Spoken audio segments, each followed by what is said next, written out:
आप स्मरण कीजिए, किसी को भी जपिए, वो सभी आपका कल्याण करेंगे। लेकिन कुछ मंत्र, कुछ नाम दीक्षा, कुछ नाम प्रभाव ऐसे होते हैं कि वो प्रकट फल देते हैं।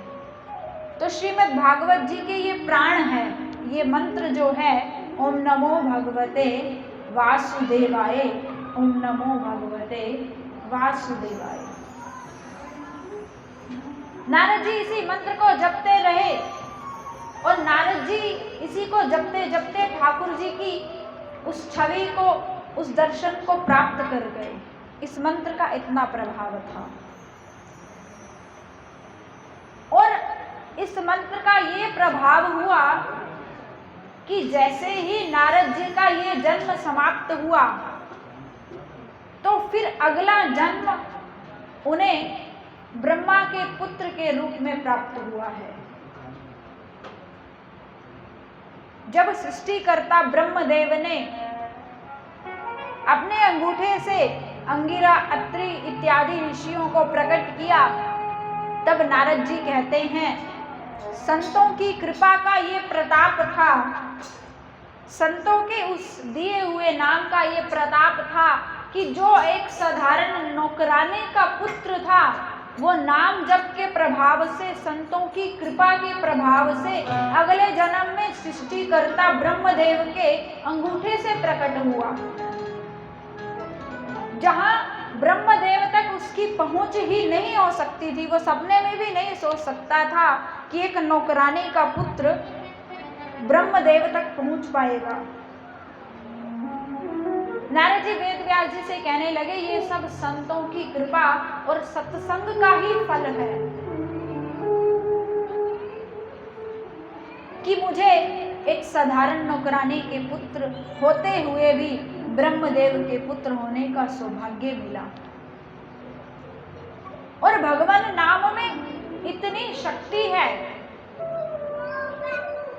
भगवान का नाम आप चाहे जिस भाव से लें, भाए को भाए अनक आलस हो, भाए को भाए अनक आलस हो, भाए को भाए अनक आलस हो, भाए को भाए अनक आलस हो, राम जपत मंगल विसिरस हो, राम जपत मंगल विसिरस हो, भाए तुम्हारे अलग आलस हो, भाए तुम्हारे अलग आलस हो, भाए तुम्हारे अलग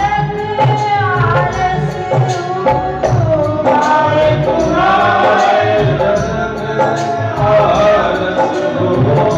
राम जपत मंगल विसिरस हो, राम जपत मंगल विसिरस हो, राम जपत मंगल विसिरस हो, नाम जपत मंगल विसिरस हो। चाहे आप राधे राधे कहिए, चाहे आप कृष्ण कृष्ण कहिए, चाहे साईं साईं जपिए, चाहे जय मां कहिए, तुलसी बाबा रामचरितमानस में कह रहे हैं भाए कुभाए अनख आलस हूँ, नाम जपत मंगल विसिरस हो। आप भाव से जपो या कुभाव से जपो, भाव का मतलब प्रेम से, श्रद्धा से, लगन से, या फिर इसके विपरीत आप भगवान से वैर करो। भाव से जपा गोपियों ने, भाव से जपा मीरा ने, भाव से जपा प्रहलाद ने, भाव से जपा नरसिंह ने, भाव से जपा कबीर जी ने, लेकिन कुभाव से रावण ने, कंस ने, शिशुपाल ने भाव नहीं रखा, कुभाव रखा। जो गति मीरा को प्राप्त हुई वही गति कंस और रावण को भी प्राप्त हुई। इसीलिए भगवान के नाम को किसी भी तरह से जपने का प्रयास कीजिए। कैसे भी जपने का माध्यम होना चाहिए आपके पास। एक किसान जो बहुत भोला भाला बिना पढ़ा लिखा था, जैसे आपके साईं मंदिर समिति के आयोजक कर्ताओं ने यहाँ 3 दिवस का आयोजन किया है, ठीक इसी प्रकार उस गांव में भी एक कथावाचक पधारे थे, संत पधारे थे। तो संत बहुत ही सुंदर वक्तव्य दे रहे थे। सभी गांववासी संत के चरणों में अपनी हाजिरी लगाने जाते थे। सभी गांववासियों को आनंद आ रहा था। तो जब उसने सबको जाते हुए देखा तो कहने लगा, अरे भाई आप लोग कहाँ जा रहे हो एकत्रित होकर? फलां संत पधारे हैं और बहुत अच्छा वक्तव्य रखते हैं, कथा बहुत सुंदर करते हैं, तुम्हें भी जाकर संत के दर्शन करने चाहिए। अब पत्नी ने भी कह दिया, देखिए जी, आप पूरा जीवन तो बच्चों और अपनी व्यवस्था में लगे रहे, खेती बाड़ी का काम करते रहे, कभी सत्संग गए नहीं, आपको पता ही नहीं है संत कौन होते हैं। जाइए उनके दर्शन कीजिए। अब आपकी वृद्धावस्था हो गई है, ना जाने कब प्राण पखेरु उड़ जाएं। कुछ तो अपने लीजिए भी कीजिए ना। आपने धन कमाया, आपने यश कमाया, बैंक बैलेंस बनाया, वो सब तो यहाँ का धन है, वो धन आपके यहाँ काम आने वाला है। कभी विचार किया आपने आपके साथ कौन सा धन जाएगा? जब हम इस संसार को छोड़कर परमात्मा के चरणों में पहुंचेंगे तो वहां हमारे कर्मों का हिसाब किताब होगा और वहां हमसे पूछा जाएगा कि संसार में तो तुमने करोड़ों अरबों कमाए, लेकिन भक्ति पथ के लिए, अपनी आत्मिक शांति के लिए तुमने कितनी कमाई की? तब हम वहां जाकर क्या उत्तर देंगे? अरे मैंने तो करोड़ों अरबों कमाए हैं, मैं करोड़ों अरबों का मालिक हूं।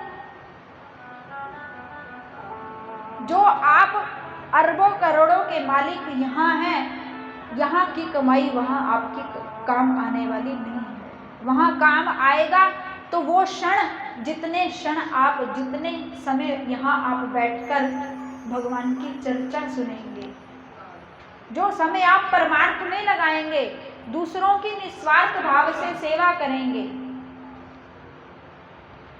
तो उस किसान को बड़ा सुंदर लगा। जब उसने सबसे सुना तो सोचने लगा, जब सब जा रहे हैं तो मुझे भी महात्मा जी के दर्शन करने चाहिए। भोला भाला है, सीधा साधा, अपने हाथ में जो भी फसल थी उस फसल को लिया, अनाज को, थोड़ा अनाज लेकर संत के चरणों में पहुंच गया। बोलिए संत समाज की, भक्तवत्सल भगवान की। संत के चरणों में पहुंच गया। बड़ा भोला भाला है, सीधा साधा, प्रणाम किया और बैठ गया। संत ने पूछा, कुछ नाम जप करते हो, सत्संग जाते हो, कीर्तन वगैरह करते हो या नहीं? कहने लगा, नहीं महात्मा जी, मैंने पूरे जीवन में कभी भी सत्संग नहीं किया, कभी मंदिर नहीं, गुरुद्वारे नहीं गया, किसी भूखे को मैंने भोजन नहीं कराया, किसी प्यासे की प्यास शांत नहीं की मैंने। बिल्कुल सरल है और सरलता से ही भगवान मिलते हैं। आज हम यदि किसी अपने पड़ोसी के पास भी या किसी मित्र के पास भी जाते हैं तो हम उसके सामने ऐसा प्रस्तुत करते हैं अपने आप को कि सामने वाला हमारे गुणों को देखकर हमसे अट्रैक्ट हो जाए। भीतर से कुछ और हैं, ऊपर से कुछ और दिखाते हैं। मैं तो इतनी पूजा पाठ करता हूँ, मुझे तो 12 बज जाती है पूजा करते करते, मेरा ऐसा स्टेटस है, मैं ये हूँ, मैं वो हूँ। सामने वाले को आप धोखा दे सकते हो, लेकिन आप अपनी अंतरात्मा और भगवान को धोखा नहीं दे सकते। लेकिन आज कलयुग के जीव का प्रभाव है, सामने वाले के प्रति हमने अट्रैक्ट करना है उसे, अपने गुण बताएंगे, अपने लाभ बताएंगे तो सामने वाला हम पर रीझेगा, सामने वाला अट्रैक्ट होगा। लेकिन भक्ति पथ कहता है आप अपने अवगुणों को जब सामने वाले के सामने प्रदर्शित कर दोगे, अपने अवगुण, अपने दोष जब आप किसी से कह दोगे तो आपके दोष समाप्त हो जाएंगे। और जब आप गुण को किसी के सामने कहोगे तो आपका गुण समाप्त हो जाएगा, बढ़ेगा नहीं, वो समाप्त हो जाएगा। और हम क्या करते हैं, इसके विपरीत करते हैं या नहीं? बोलिए ना। अवगुणों को तो हम छिपा कर रखते हैं, लेकिन गुणों को सामने वाले के सामने खोल खोल कर बताते हैं। मैं इतना बैंक बैलेंस रखता हूँ, मेरे पास इतना धन है, मेरी इतनी प्रॉपर्टी है, मैं ऐसा हूँ, मैं वैसा हूँ। लेकिन संत कहते हैं अपने अवगुणों को छिपाइए मत, संतों के चरणों में जाकर, भगवान के चरणों में बैठकर अपने अवगुण रखिए। तो वो भोला भाला जाकर स्पष्ट रूप से कह देता है, महात्मा जी मैंने कोई पूजा पाठ नहीं सीखा, मैं कुछ आरती पूजा करना नहीं जानता। संत उसकी इसी बात से रीझ गए, कितना भोला है देखो। संत ने एक नाम सिद्ध किया था, शंख चक्र धर। कौन धारण करता है ये चिन्ह? किसके पास रहते हैं? कौन से देवता के पास? किसके पास? शंकर के पास। जोर से बोलिए ना। पीछे वाले माता भाई बहन, नहीं क्या जानकारी आपको नहीं? शंख चक्र कौन धारण करता है? बोलिए ना। शंकर जी, गणेश जी, विष्णु भगवान जी। विष्णु जी ये चिन्ह धारण करते हैं। तो उन संत ने ये नाम सिद्ध किया था क्योंकि वो विष्णु जी की आराधना करते थे और उन्हीं का नाम स्मरण करते थे, शंख चक्र धर। अब उस भोले भाले किसान से कहा, बेटा उठते बैठते सोते जागते खाते पीते ये नाम जपना। कौन सा नाम जपना? शंख चक्र धर।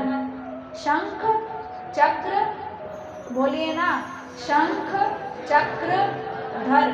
शंख चक्र, नींद आ जाएगी आप सबको, बोल लीजिए, शंख चक्र, शंख धर। अब पूरा रास्ता बोलता बोलता जा रहा है, शंख चक्र धर, शंख चक्र धर, शंख चक्र धर। पूरा रास्ता मार्ग में एक दूसरा भाई मिल गया, उसने पूछ लिया, अरे ये क्या बोलता जा रहा है, कहाँ से आ रहा है? जब तक उससे बात करने लगा तो नाम भूल गया। अत्यधिक दिमाग लगाने पर याद आया है, सर पचधर, सर पचधर। ज्यादा अंतर तो है नहीं, शंख चक्रधर और सर पचधर।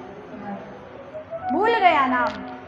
शंख चक्रधर तो भूल चुका है, अब सर पचधर, सर पचधर बोले जा रहा है, गाए जा रहा है। घर जाकर बैठता है, पत्नी ने पानी का गिलास दिया, सर पचधर, सर पचधर, सर पचधर। अब पत्नी कहती है, बावले हो गए हो क्या? ये सर पचधर क्या लगा रखी है? बोले देवी चुप। आज मैं उन संत के पास गया था जिनके पास सभी गांव वाले जाते हैं। जिनकी इतनी महिमा गाई जा रही है, उन्हीं संतों के चरणों में गया और उन्होंने ही मुझे ये नाम दिया है। अब बेचारी क्या करती, भेजा भी खुद था। कहने लगा तुमने ही भेजा था ना, उन्हीं से नाम लेके आया हूँ, बोल नहीं, चुप हो जा। चुप हो गई बेचारी, भाई दिया होगा उन्होंने नाम। सर पचधर गाए जा रहा है, उठते बैठते सोते जागते। क्या कहा था संत ने? अब ये बेचारा भोला भाला है, कभी सत्संग तो किया नहीं था। सर पचधर गाए जा रहा है। शाम के समय खेत पर गया, वहां भी वृक्ष के नीचे बैठकर सर पचधर, और भाव ये जुड़ा है कि ये नाम मुझे संत ने दिया है। और ये नाम किसका है? किसका है? बोलिए ना। पीछे वाले भाई बहन बोलते नहीं, जोर से बोलिए। भगवान विष्णु का है, उसे ये बात स्मरण है। इतनी सब लीला देखी तो वैकुंठ में बैठे हुए भगवान मुस्कुरा पड़े। लक्ष्मी जी ने पूछ लिया, प्रभु आप मुस्कुरा क्यों रहे हो? आपकी मुस्कुराहट में ऐसा आनंद है कि बड़े बड़े मोहित हो जाते हैं, बड़े बड़े ऋषि मुनि भी इसके कायल हैं। तो आप मुस्कुरा क्यों रहे हैं? भगवान ने कहा, देवी आज एक भक्त ने मेरा नया नामकरण कर दिया है। प्रभु आपका नामकरण? अब लक्ष्मी जी ने जैसे ही दृष्टि घुमाई, वो तो बेचारा अपने भाव से, भोले भाव से जप रहा था, सर पचधर।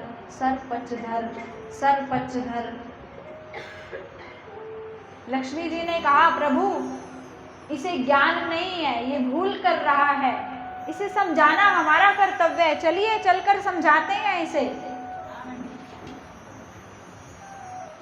विष्णु जी कहने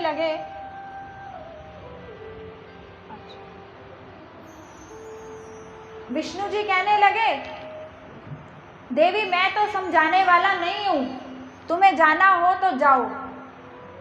मेरा भक्त मुझे जिस भाव से भजता है, मैं उसी भाव से ही खुश रहता हूं। गीता जी में भगवान ने कहा है, जो मुझे जिस भाव से भजता है, मैं भी उसे उसी ही भाव से भजता हूं। मैं जाने वाला नहीं हूं। लक्ष्मी जी कहने लगी, नहीं प्रभु चलना तो पड़ेगा, ये भोला है, अनजान है, इसे ज्ञान नहीं है, इसे समझाना हमारा कर्तव्य है। तो विष्णु जी कहने लगे, ठीक है देवी, आगे आपको चलना होगा, मैं आपके पीछे पीछे चलूंगा। लक्ष्मी जी ने अपना रूप बदला और विष्णु जी ने भी अपना रूप बदला। साधारण स्त्री और पुरुष के रूप में वहां पहुंच गए जहां किसान बैठा बैठा क्या बोल रहा था? बोलिए ना, क्या बोल रहा था? सर पचधर। अब लक्ष्मी जी उसके पास पहुंची, उससे पहले ही विष्णु जी ने कहा, देवी तुम उस भक्त से सुलटो, तुम उसे समझाओ। जहाँ किसान लोग कूड़ा कटकट रखते हैं गड्ढे में, अस्त व्यस्त रहता है जहाँ का सामान, उस गड्ढे के पास भगवान विष्णु बैठ गए और लक्ष्मी से कहने लगे, जाओ देवी आगे जाकर तुम इसे समझाओ, अब समझाना तुम्हारा काम है। क्योंकि देवियाँ जो होती हैं वो अच्छे ढंग से समझा सकती हैं, क्योंकि बोलने की कला भगवान ने वैसे ही प्रदान की है देवियों को।